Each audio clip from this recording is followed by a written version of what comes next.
Dinas Perhubungan Kota Surabaya mengambil langkah baru memperkuat pengelolaan parkir di Kebun Binatang Surabaya, KBS, menyambut libur sekolah dan Natal hingga Tahun Baru 2026. Salah satu strategi utama adalah merekrut 24 warga lokal yang tinggal di sekitar area KBS untuk menjadi pemandu parkir Kebun Binatang Surabaya. Langkah ini dilakukan untuk menekan praktik parkir liar dan mencegah penarikan tarif tidak resmi yang meresahkan pengunjung, terutama saat kunjungan wisata diprediksi meningkat tajam. Pengawasannya seperti apa nanti, Pak? Jadi nanti rencana kami pengawasan selain pembagiannya 40% untuk untuk petugas parkir, 60%-nya yang masuk ke pemerintah kota. Nah nantinya dari 60% itu kami akan menggandeng pengawas internal juga, yaitu kepala pelataran, serta dari teman-teman TNI untuk meningkatkan disiplin aja serta memudahkan pengawasan di lapangan. Yang pertama, yang kedua kami juga memasang CCTV. Nanti CCTV itu juga akan kami pasang di titik-titik lokasi parkir tepi jalan umum yang mana dibutuhkan untuk melihat berapa sih realnya kendaraan roda 2 maupun roda 4 yang parkir pada saat itu. Jadi kami akan pasang CCTV, nanti ada kami kurang lebih 50 CCTV yang nantinya bisa portable, yang bisa dipindah-pindahkan. Jadi misalkan sekarang di sini, dipindahkan ke Tunjungan, dipindahkan ke Embong Malang, itu nanti seperti itu nanti teknis dari pemasangan CCTV.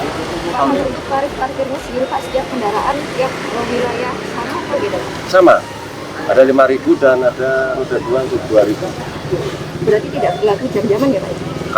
Kalau untuk pemberlakuan jam-jaman itu nanti ada progresif, kami lakukan di zona khusus di jalan tertentu. Peraturannya belum gedok ya. Nanti setelah itu ada. Jadi kawasan yang memang menengah ke atas akan ada tarif-tarif tertentu. Target tahun depan distribusi apakah akan naik, Pak? Insya Allah kalau target tahun depan pasti insya Allah akan naik karena kita ini kan era transparansi. Kami mohon dukungan semua petugas parkir yang ada di wilayah Kota Surabaya untuk mendukung melaksanakan program yang sudah dilaunching Bapak Wali Kota ini.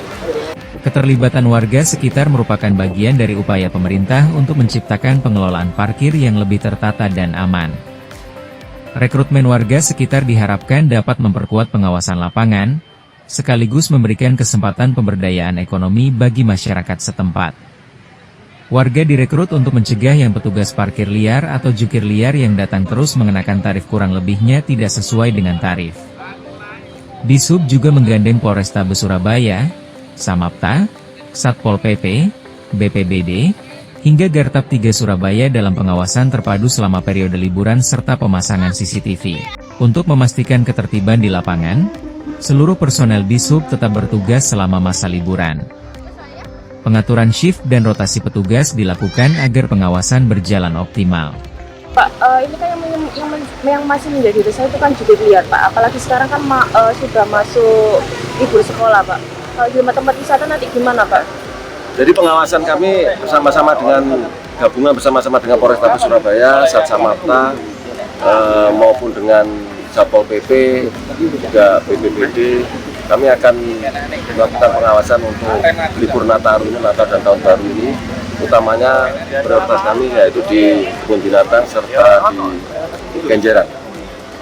Mungkin kami juga sudah menggandeng juga warga lokal yang ada di sekitaran Kebun Binatang untuk menjadi PPKBS, yaitu pemandu parkir Kebun Binatang Surabaya.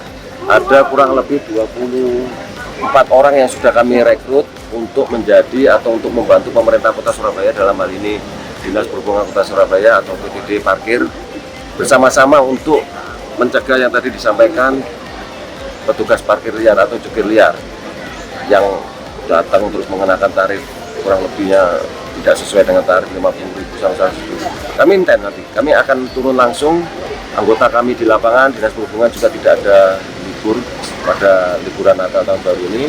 Kami juga akan ada penjagaan bersama-sama gabungan yang tadi disampaikan, Satpol PP, BPBD, serta Polrestabes Surabaya, Gartab 3 Surabaya, semuanya untuk bersama-sama jaga. Demikian ya. Kalau ada anggota yang membiarkan karena crowded, Pak, di tempat wisata, apa ada sanksi? Kalau sanksi tegas, Pak, kita. Kalau ada Jadi memang ada ya kalau psikologi anggota ketika lelah, letih, makanya itu akan ada shift-shiftan. Pergantian petugas itu pasti harus, yaitu dia ketika sudah bekerja mulai jam 6 sampai jam 2, tentu pasti harus diganti jam 2 sampai dengan jam 20.00. Pasti harus, gunanya itu supaya untuk lebih refresh saja, lebih segar. Makanya pergantian shift itu kita perlu. Apabila ada petugas yang kedapatan membiarkan pelanggaran, sanksi akan diterapkan. Pentingnya pengaturan jam kerja agar petugas tetap sigap. Pergantian petugas harus dilakukan agar lebih refresh saja lebih segar.